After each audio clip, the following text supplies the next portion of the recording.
We often say that Putin's Russia is turning into a clone of the Soviet Union, into the Union of Soviet Socialist Republics 2.0, but usually the main focus is on Moscow's outwardly aggressive militaristic policy. The policies are aimed at seizing new territories and enslaving conquered peoples. However, as Clausewitz once said, war is the continuation of politics by other means, and therefore foreign policy is inevitably determined by domestic policy. That is, the roots of the current Russian aggression must definitely be sought in the characteristics of the existing regime, in its policies, ideology, features of economic development, and in the informal agreement between the authorities and society. In a word, in the very essence of Putinism itself. So today we'll talk about how modern Russia is crudely and primitively cosplaying the Soviet Union, especially its worst aspects, and we'll find out why. Moscow has chosen the path of repeating an ancient, completely obsolete model of development instead of seeking new, more modern benchmarks and ways to achieve them.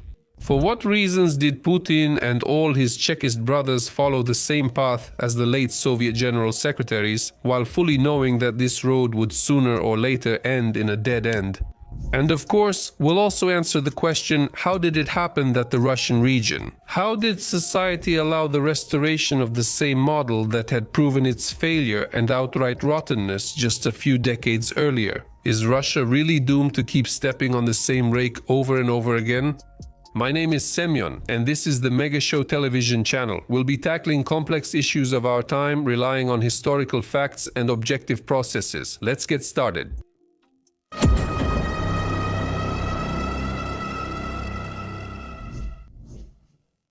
Hypercentralization of power.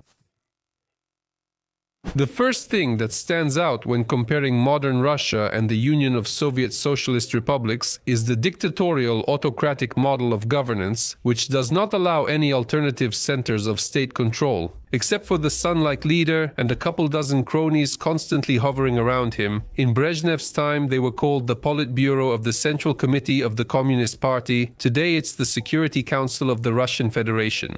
But the meaning is always the same, the concentration of almost unlimited power in the hands of a very narrow circle, with the clear dominance of the opinion of the supreme and infallible ruler, who of course is the only one among them who knows what is needed and what is hostile to the common people. In a word, the painfully familiar theme of the state's dictate over the individual, in general in both Soviet and Russian political regimes, was also the super-centralization of power, or more precisely, its clearly pronounced hierarchical nature. That is, the state apparatus both penetrated and continues to penetrate the entire society from top to bottom. And depending on which part of this very machine a person belongs to, their level of material income, social status, and worldview are determined. In the Soviet Union, the vertical structure was clear, based on party organizations. The district committee reported to the city committee, which reported to the regional committee, and so on. In modern Russia, however, such a hierarchy is less noticeable, but it still exists and is primarily based on the security agencies, which have multiplied greatly during the rule of the former KGB lieutenant colonel, the National Guard, the Investigative Committee, the Federal Protective Service, the main intelligence directorate, the Ministry of Internal Affairs, and of course, Putin's favorite creation, located on Lubyanka Square, the Federal Security Service. All these parasitic and often corrupt structures support the government. Of course, the suppression of dissent in any form.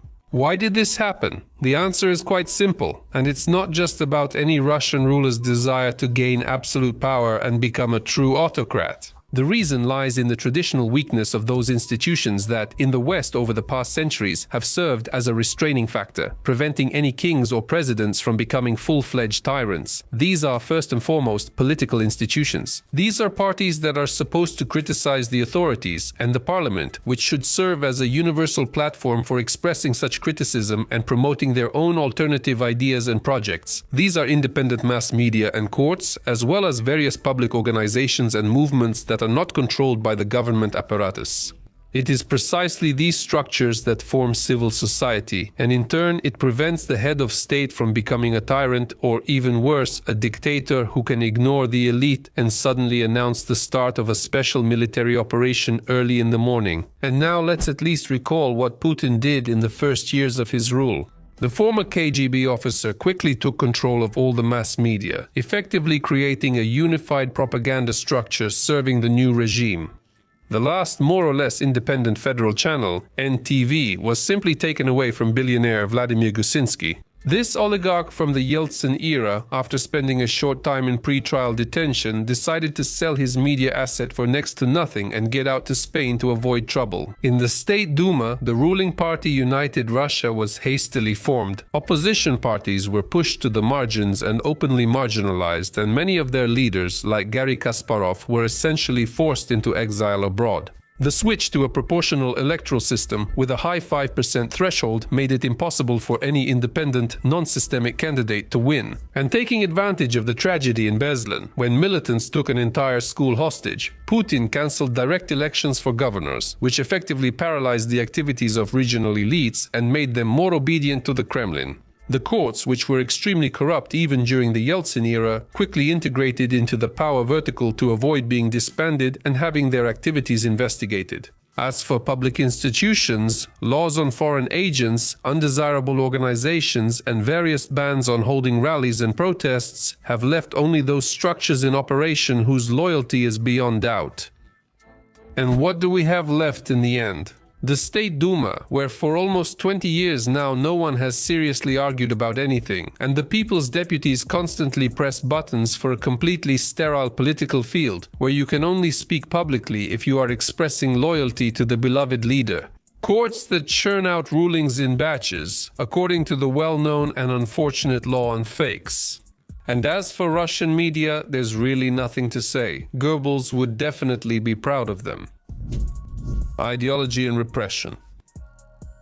As you can see, the political regimes of the Union of Soviet Socialist Republics and Russia are very similar to each other. This is not surprising at all, since there is simply no one to oppose the will of the leader and the ruling clique. But these regimes are also extremely similar to each other in the field of humanitarian policy, or more precisely, in the imposition of the only correct views, what about 40 years ago was called the party's general line. And of course, what they have in common is the persecution of all those who dare to doubt the correctness of the chosen course. Let's begin with the first case, the ideological one. At first, the differences seem greater than the similarities. The Union of Soviet Socialist Republics had a clear, logically thought out, although utopian in its essence, ideology that explained absolutely all the processes in the world. This was the building of communism and, as an integral part, class struggle and world revolution.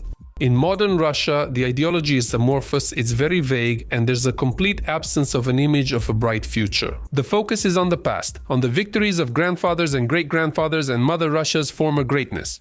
Therefore, in this case, history serves as a kind of tool for legitimizing Putin's power, a sort of state conservatism. As a result, this approach creates a very strong sense of moving backward, not forward at all.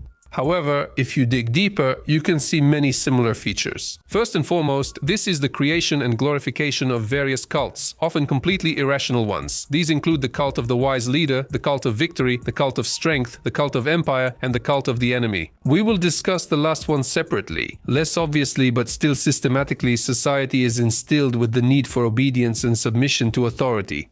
The idea that a person is nothing and decides nothing, and that those in the Kremlin know better, has in fact reincarnated the collective image of the somewhat forgotten Homo Sovieticus. And communist ideas have actually been replaced by so-called values of Orthodox Christianity. As a result, the state is prioritized over the individual. Only in the Union of Soviet Socialist Republics was it imposed through collectivism and class solidarity, while in modern Russia it is done through spiritual bonds and conservatism, where freedom is subordinated to commonly accepted traditions. Naturally, under conditions of total imposition of ideology, rejection inevitably arises at the grassroots level. That is, there are people who criticize the authorities or simply have their own opinion, different from the official authorities' point of view. As a result, the authorities always use terror and tighten the screws as much as possible. Yes, of course, the nature and scale of Putin's and Stalin's repressions are absolutely incomparable. But since the beginning of Russia's full-scale invasion of Ukraine, the number of people convicted under political articles has already far exceeded the number of dissidents during the Brezhnev era. Yes, and there are a lot more articles now. Just on charges of spreading fake news and discrediting the Russian army, at least 400 people have been convicted, of whom more than 150 received actual prison sentences. And there are also articles about inciting terrorism and justifying it, organizing the activities of an extremist organization, violating the law on foreign agents, and many other things. The Federal Security Service has a vast arsenal of tools at its disposal, and there are frequent cases of absolutely outrageous and completely senseless lawlessness. For example, the case of Masha Maskaleva, when a single father got 2 years for a child's drawing. Or the case of Nadezhda Buyanova, when a 67-year-old pediatrician was sentenced to 2.5 years for allegedly saying something to a mother. That the killed Russian soldiers are a legitimate target for Ukraine, there's really nothing to comment on here. How are these cases different from those when a person got 10 years without the right to correspond just for hanging a portrait of Stalin opposite the bathroom, except maybe for the length of the sentence? But don't worry, Lubyanka will catch up here too. You can be sure of that. The enemy never sleeps. Almost every Soviet person, from their pioneer years to old age, knew that they lived in the best country in the world, which predatory imperialists and their henchmen wanted to destroy every day and every hour. That's why you always had to be on guard, stay vigilant, and be ready to repel an enemy attack, which of course could start at any moment. You had to immediately report any strange or suspicious individuals to the proper authorities. They would quickly figure out who this guy was, if necessary. In this way, the Union of Soviet Socialist Republics began to build its identity through opposition to an external enemy, so that the principle of a besieged fortress would work. This model was used by the general secretaries to maximize the mobilization of society, justify economic difficulties, and of course, suppress internal opposition. This is not surprising at all, because it is much easier to explain existing problems by searching for enemies rather than admitting the failure of the Soviet system. And now let's take a look at what's happening in Russia today. If in the Union of Soviet Socialist Republics the emphasis was on class struggle, now it is on protecting sovereignty and traditional values from the influence of a degrading West. From a young age, Russians are taught that their country is in danger, that Western countries supposedly want to destroy or weaken it. Within this logic, the war unleashed against Ukraine is presented as a preemptive defense against Nazism and NATO expansion.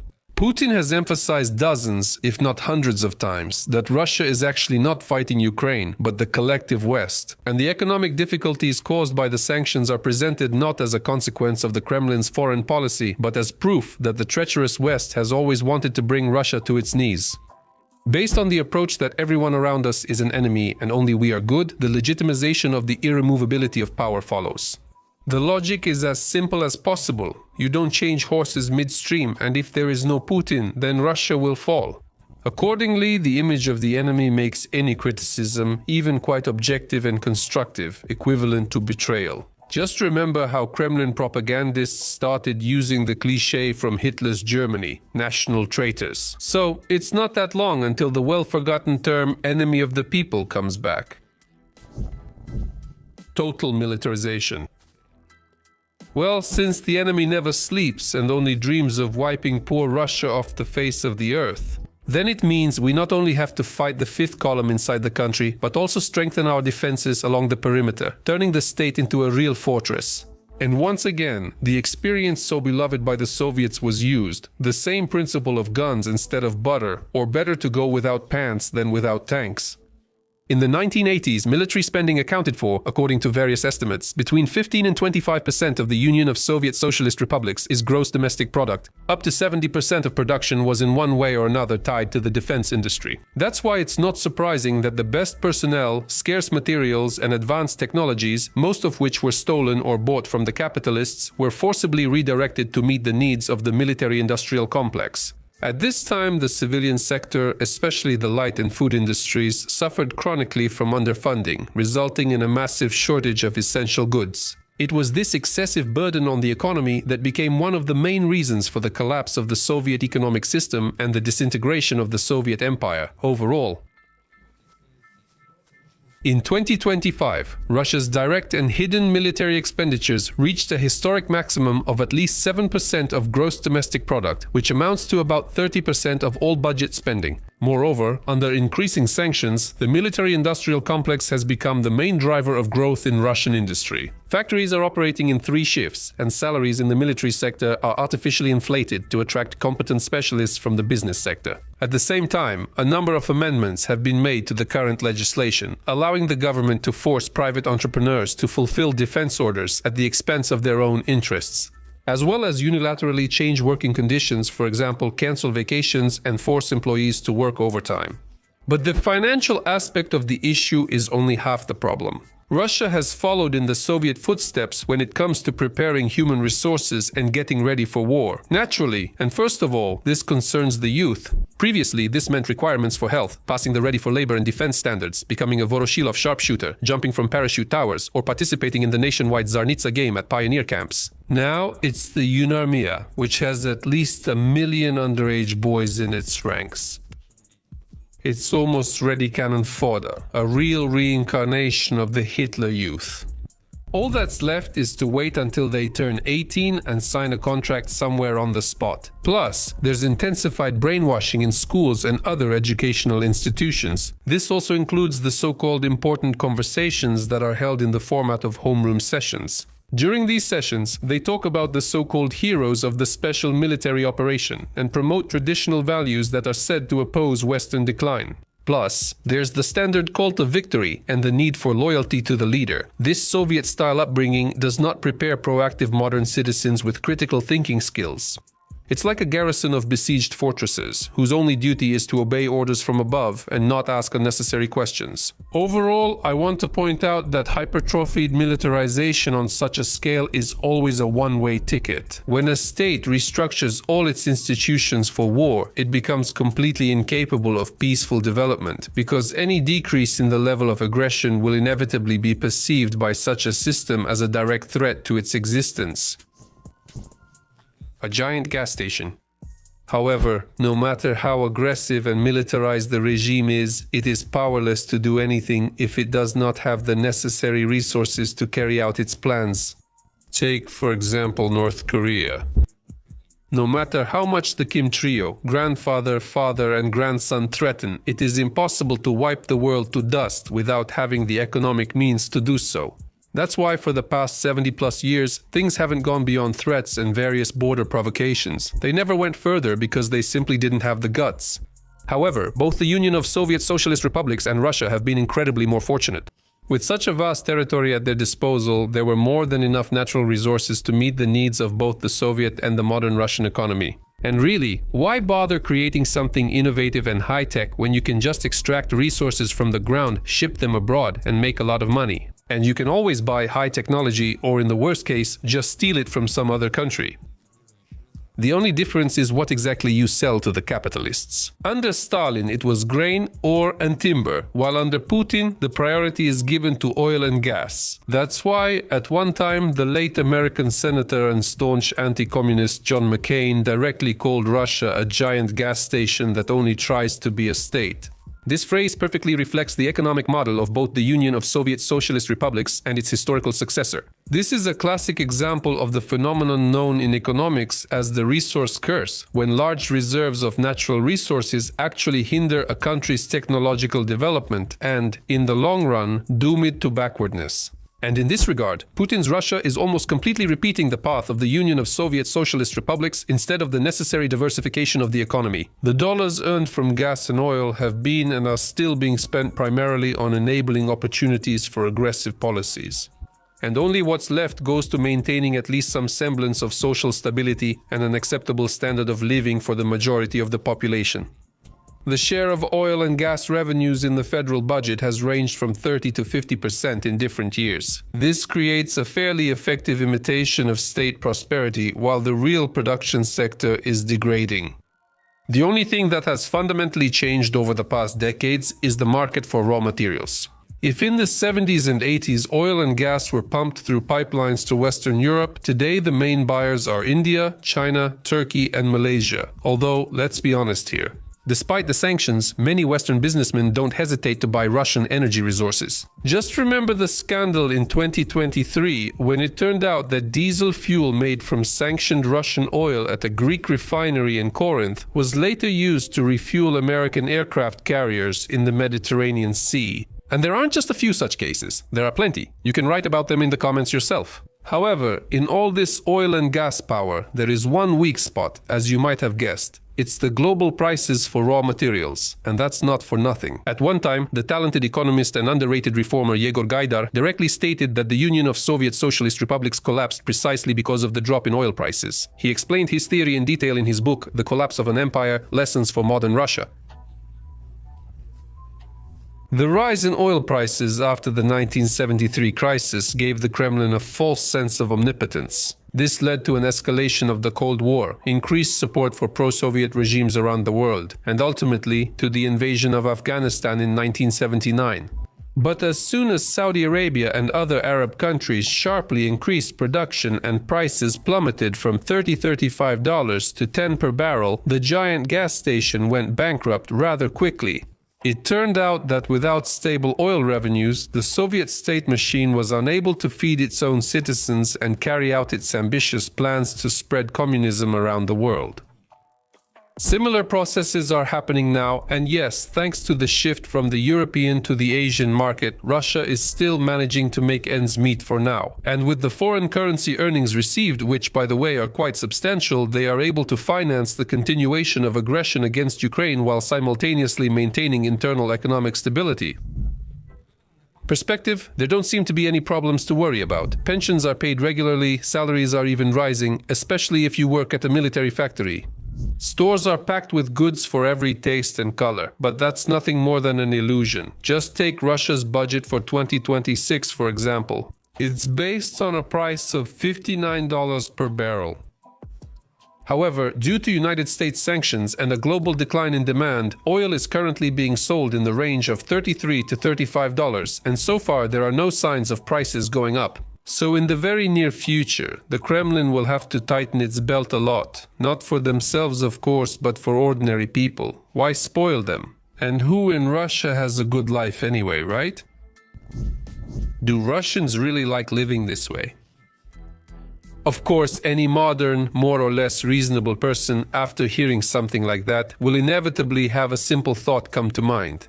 Do people in Russia really like living this way? Do they really want to repeat the Soviet experience? Do they really enjoy going in circles all the time, living in this never-ending Groundhog Day?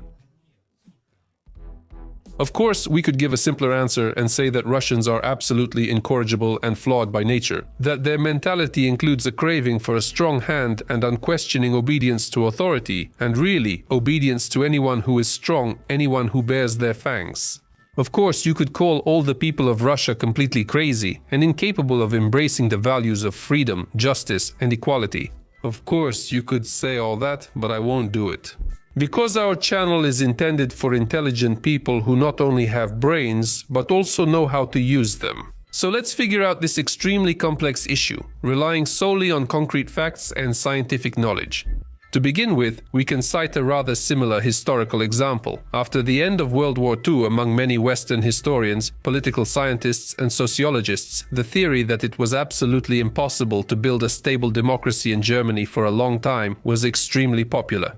They often referred to the supposedly inherent authoritarian traits of the Germans, their attraction to a strong hand, and their incompatibility with liberal values. As if no matter how you educate the Germans, they would still want to be ruled by a new Kaiser or Führer. In the 1950s and 1960s, these arguments were even formalized as a separate concept about Germany's special path. Supporters of this approach directly claimed that, in their time, the Germans did not go through the normal path of modernization with a bourgeois revolution and parliamentary democracy like Britain or France, but instead preserved the dominance of authoritarian elites, militarism, and the cult of submission to power. However, 80 years have passed, and we can clearly see the complete failure of such arguments. Germany accomplished what was later called the Second German Miracle. In addition to its economic achievements, it underwent a successful political transformation and today stands as a stronghold of democracy and parliamentarism not only in Europe, but throughout the entire Western world. And when it comes to a developed civil society, today the Germans can easily outdo the British, the French, and even the much-praised Americans. So, arguments that building democracy in Russia is like planting wheat in rocky soil smack of primitiveness and a banal political cliché. It can be built, although it is extremely difficult. We just need to understand the reasons why Russians, contrary to common sense, want to repeat the Soviet experience and agree to the model of social contract proposed by Putin. That is, the authorities will provide you with stable income and well-being, and in return you must be loyal to the ruling regime and stay out of politics. And as I see it, there are two main reasons. The first, more superficial one, is connected to the so-called trauma of the 1990s. The period of even the relatively incomplete Yeltsin-era democracy is firmly associated by people over 40, not with freedom and prosperity, but with poverty and unpaid wages, rampant crime, a sense of humiliation, and a loss of direction. This created a lasting mindset. Better a strict government than uncertainty again. Even among those who feel no nostalgia for the Sukhovkov era, the fear of chaos repeating itself is much stronger than the desire for change. That's why, at its core, Russian society accepts the social model imposed from above. Not because they really love dictatorship, but because for many, it seems like the least risky and most predictable of the available paths for development. And from this reason comes a second, deeper one. The fact is that in Russian history there is a complete lack of a long period of democratic experience and liberal traditions, which in fact makes it impossible to form an adequate political culture, except perhaps for slavish devotion to the Tsar. If we dig a little deeper, what in fact does Russia have in its historical reserve? A brief period of chaos and anarchy between February and October 1917 and those same notorious bandit-like 1990s. For democracy to take strong root, it must be firmly associated in the people's memory with prosperity and well-being, not with lawlessness. Of course, under the current dictatorship and the ever-expanding war, talking about re-educating Russians is rather laughable and naive. But for the future, in the event of Putin's fall and the dismantling of Putinism as such, this process is absolutely necessary. Because otherwise, a repeat of the Soviet experience is simply inevitable. Fortunately, the history of Germany has shown that stable political institutions and civic education are much stronger than national character and mentality. That's all from me. Thank you for your attention. Thank you to all the sponsors for supporting the channel and see you in the next episode. Goodbye, everyone.